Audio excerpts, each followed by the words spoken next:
लेते हैं पश्चिम बंगाल से आ रही है संदेश खाली से बड़ी खबर। बीजेपी सांसदों की टीम का संदेश खाली दौरा। बीजेपी सांसदों ने स्थानीय लोगों से बातचीत की। संदेश खाली फिर बना सियासी अखाड़ा। जी हां, शेख शाहजहां को कौन नहीं जानता, संदेश खाली की महिलाओं को कौन नहीं जानता। किस हद तक संदेश खाली की महिलाएं परेशान थी और बाहर निकलकर अपनी बातें रख रही थी।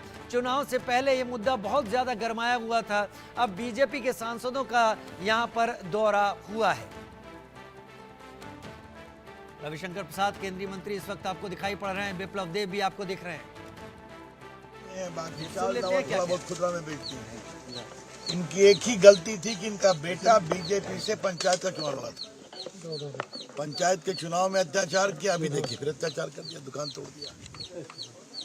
क्या ममता जी, क्या संविधान की बात करती हैं आप? इसके चेहरे को देख रही हैं आप? गरीबी और मासूमियत, दो समय की रोटी कमाना, बस एक ही पाप था कि इसका बेटा बीजेपी का समर्थक है। मैं फिर कह रहा हूं, ममता जी शर्म करो आप। संविधान की बात करना बंद करिए आप। It's too much. इसकी हम बहुत भर्त्सना करते हैं। और ममता जी, अगर आप में कोई शर्म बची है तो इसकी दुकान के छत को बनवाई तुरंत।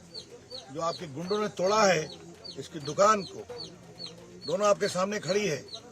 इसके चेहरे की पीड़ा को पढ़िए ममता जी, और आप दिखाइए इसको। उल्टा ये भी होता है, जैसे अभी आदरणीय रविशंकर जी ने बोला है ममता जी को देखने के लिए। ममता जी तो खुद देखता नहीं, अब तक जो हम देखे आ रहे थे, इनके गुंडे आके उल्टा उनको धमकी देता है, क्यों आपने बोला है, क्यों आप गए हैं। ये क्या, कौन सी राज चल रहा है? इस तरीके से नहीं चल सकता है। ये हमारा काम नहीं। दिन ভাঙচুর করা হয়েছে না, গণনার পরের দিনই 4 তারিখ গণনা হয়েছে, পরের দিন এসে ভাঙচুর করেছে, আর আগে ভাঙচুর করেছে। ওর এতটাই অপরাধ, ওনার ছেলে বিজেপিতে পঞ্চায়েত ইলেকশনে দাঁড়িয়েছিল। তো ভাই ডেমোক্রেসি দাঁড়াবে, তার জন্য মায়ের কি হ্যাঁ। তো তারপর তুমি কি কথা বলবে মা? একটু বলুন কি হয়েছিল, বলুন। ওনাদের সামনে রয়েছে, আমার ছেলের কোনো অসুবিধা হবে না। দেখো দেখো কত ভয় পায়। रैनिक दत्ता मेरे सहयोगी मेरे साथ लाइव इस वक्त ज्यादा जानकारी के साथ जुड़ गए हैं। रैनिक, एक बार फिर संदेश खाली में वो सारे मुद्दे उठते हुए दिखाई पड़ रहे हैं जिन सारे मुद्दों को हम चुनाव के पहले बहुत ज्यादा सुन रहे थे और टीएमसी और बीजेपी के बीच में एक अखाड़े की तरह थी। अभी इस दौरे के बाद क्या गर्माहट होती हुई दिख रही है?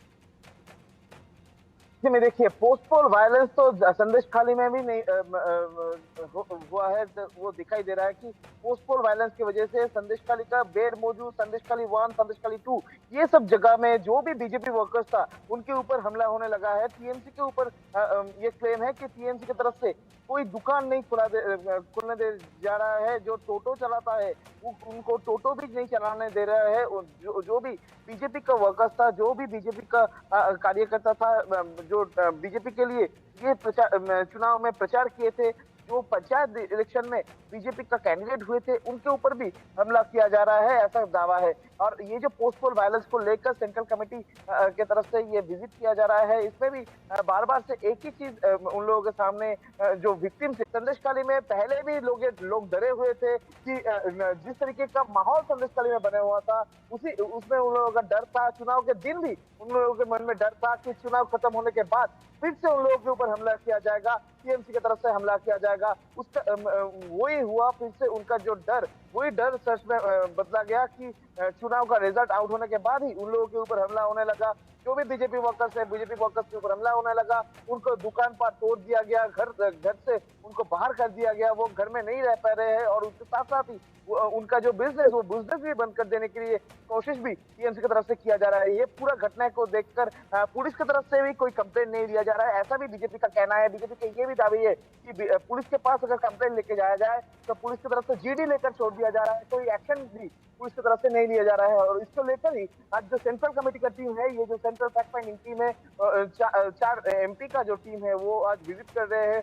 विजिट करते हुए जो भी लोग हैं, पूरा साउथ 24 परगना, संदेश खाली, ये सब जगह में जो लोग पीड़ित लोग हैं, उन लोगों के साथ बातचीत कर रहे हैं। बातचीत करके जानने की कोशिश कर रहे हैं कि किस तरीके से वो मुश्किल में है और उनको पुलिस की तरफ से सपोर्ट नहीं दिया जा रहा है। इस तरीके का बात भी क्या रैनिक क्या लग रहा है, पश्चिम बंगाल पुलिस का जो रवैया पहले था उसमें कोई बड़ा बदलाव होता अभी तक दिख नहीं रहा है? पश्चिम बंगाल पुलिस अब भी ये तय करके कार्रवाई करती है कि जिसकी शिकायत है वो किस पार्टी से संबंधित है और क्या वो पार्टी सरकार में है या नहीं? एकदम ही देखिए, पुलिस के अगेंस्ट में बहुत सारे कंप्लेन तो आ ही रहा है और उसके साथ साथ ही पुलिस के सामने जो तस्वीर पुलिस का आ रहा है वो बहुत ही भयानक है, क्योंकि एक तरफ जब पोस्ट पोल वायलेंस हो रहा है, पोस्ट पोल वायलेंस रोकने के लिए पुलिस की तरफ से कोई कार्रवाई नहीं किया जा रहा है, दूसरी तरफ पोस्ट पोल वायलेंस के अगेंस्ट में जब शुभेंदु अधिकारी लीडर ऑफ अपोजिशन राजभवन में राज्यपाल के पास परमिशन लेकर जाने का कोशिश करते हैं, उनको पुलिस की तरफ से रोका जा रहा है। शुभेंदु अधिकारी को रोकने की वजह से शुभेंदु अधिकारी कलकत्ता हाईकोर्ट में भी मूव किए थे और उसी के कलकत्ता हाईकोर्ट का उसी ऑब्जर्वेशन में अमृता सिन्हा का जो बेंच उनकी तरफ से कहा गया था कि पुलिस की तरफ से जो एक्शन लिया जा रहा है वो एक्शन सही नहीं है। शुभेंदु अधिकारी को परमिशन देने के बावजूद भी वो राजभवन में एंटर नहीं कर पाए। इस तरीके का पुलिस का जो एक्शन लीडर ऑफ अपोजिशन की तरफ से चलिए, फिलहाल के लिए रैनिक बहुत शुक्रिया, आपने जो जानकारी सामने रखी उससे देखकर समझ में आ रहा है कि इस वक्त पश्चिम बंगाल में क्या हो रहा है और क्या जमीन पर दिख रहा है। बहुत शुक्रिया।